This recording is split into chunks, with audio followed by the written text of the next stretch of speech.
Hello दोस्तों, स्वागत है आपका हमारे यूट्यूब चैनल में। आज हम बात करेंगे उत्तराखंड प्राथमिक शिक्षक भर्ती के बारे में। तो कल 7 अगस्त को सुप्रीम कोर्ट में 2639 पदों की गतिमान शिक्षक भर्ती की सुनवाई हुई, जो आपकी बीएड वर्सेस एनआईओएस डेट के समक्ष हुई।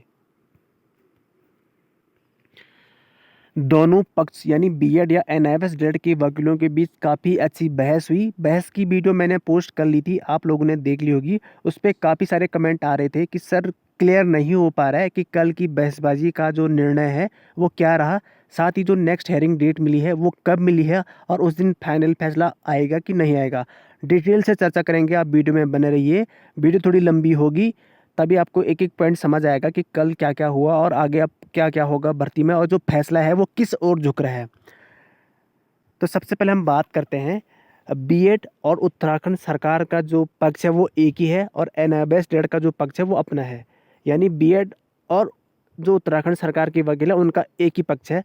तो दोनों जो सुप्रीम कोर्ट की 3 सदस्यीय जो न्यायाधीश कमेटी है उनके द्वारा दोनों पक्षों की दलीलें को डिटेल से समझा गया कि क्या क्या हुआ, और सबके द्वारा दोनों पक्षों के द्वारा अपनी अपनी बातों को रखा गया और अपने अपने तर्कों को रखा गया।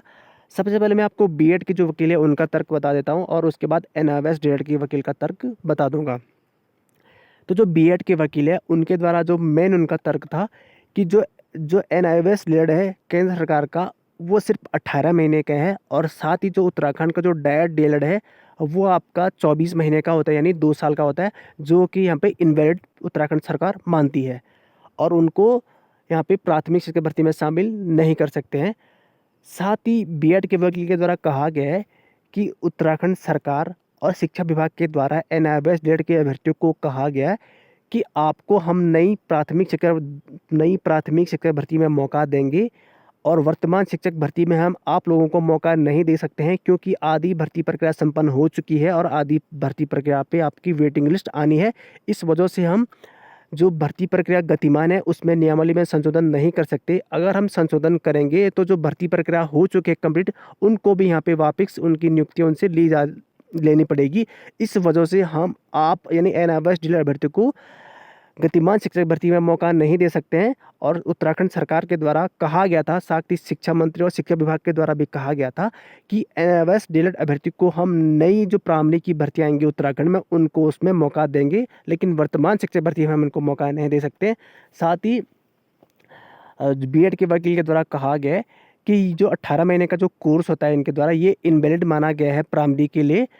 तो उनका मूल तर्क था। उसके बाद जो एनआईओएस डेट के वकील हैं उनके द्वारा कहा गया था कि जो एनआईओएस डेट है 18 महीने का वो उसको एनसीटी ने मान्यता दी है, साथ ही इसको केंद्र सरकार के द्वारा 18 महीने का कराया जाता है और ये केंद्र सरकार और एनसीटी ने इसे वैलिड माना है। साथ ही उत्तराखंड हाई कोर्ट ने भी इसे वैलिड माना है और उत्तराखंड हाई कोर्ट के द्वारा भी कहा गया है कि इनको प्राथमिक शिक्षा भर्ती में मौका मिलना चाहिए, और हम उत्तराखंड सरकार और उत्तराखंड हाई कोर्ट में केस जीते हुए हैं और उत्तराखंड हाई कोर्ट के द्वारा कहा गया कि इनको भी आप गतिमान शिक्षक भर्ती में मौका दें। तो ये दोनों पक्षों की इम्पोर्टेंट दलीलें थी, इम्पोर्टेंट पक्ष था, मैंने इसको आपके सामने रख दिया। ये सब आप लोग जानते हैं कि दोनों का पक्ष यही है। और अब जो इसके बाद भी काफ़ी लंबी सारी जो बहसें हुई, एनसीटी से भी जवाब मांगा गया था, साथ ही उत्तराखंड सरकार के द्वारा भी जो डिग्रियों के लेकर एनआईओएस डेट के बाद उनकी डिग्रियों के लेकर भी काफ़ी कुछ कहा गया था। तो दोनों पक्षों की पूरी जो बहस थी उसको अच्छी तरीके से सुना गया है। बहस में ये हुआ जो अंतिम फैसला है वो 22 तारीख को यानी 22 अगस्त को होना है। उससे पहले 15 अगस्त को डेट रखी हुई थी, लेकिन 15 अगस्त होने के कारण उस डेट को बढ़ाकर अब 22 अगस्त को कर दिया गया है, यानी कि आपकी जो डेट लगी है वो 22 अगस्त को होगी। पूरी बहसबाजी हो चुकी है, दोनों के पक्षों को सुना गया है। 22 तारीख को आपकी सुनवाई फिर से होगी और 22 तारीख को आपका जो फैसला है वो किस ओर जाएगा ये न्यायाधीश तय करेंगे, क्योंकि दोनों के वकीलों के द्वारा अपने अपने पक्ष को संपूर्ण अच्छी तरीके से रखा गया है। साथ ही बीएड के जो वकील है उनके द्वारा जो आप पूरी वीडियो देखेंगे बहस की उसमें देखेंगे आपको आप देख लीजिएगा कि जो बीएड के वकील है उनके द्वारा अपने जो पक्ष है वो काफ़ी मजबूती से रखा गया है, और जो एनआईओएस डेट के वकील है उनके द्वारा भी अपने पक्ष को मजबूती से रखा गया है। दोनों पक्षों के द्वारा अपनी अपनी पूरी जो दलीलें हैं उनको रखा गया है।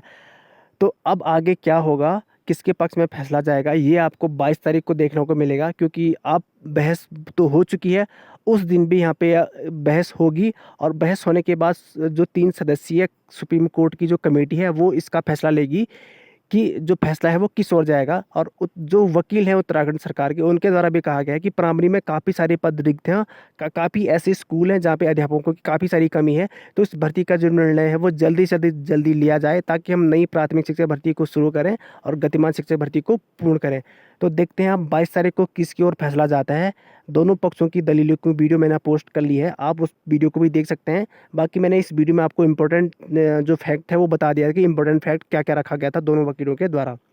बाकी 22 तारीख को जो भी होगा आपको अपडेट मिलता रहेगा चैनल से। साथ ही आप चैनल पर नए हैं तो चैनल को ज़रूर सब्सक्राइब कर लें। बाकी 22 तारीख को यहाँ पे सुनवाई होनी है, मैंने आपको बता दिया है। धन्यवाद।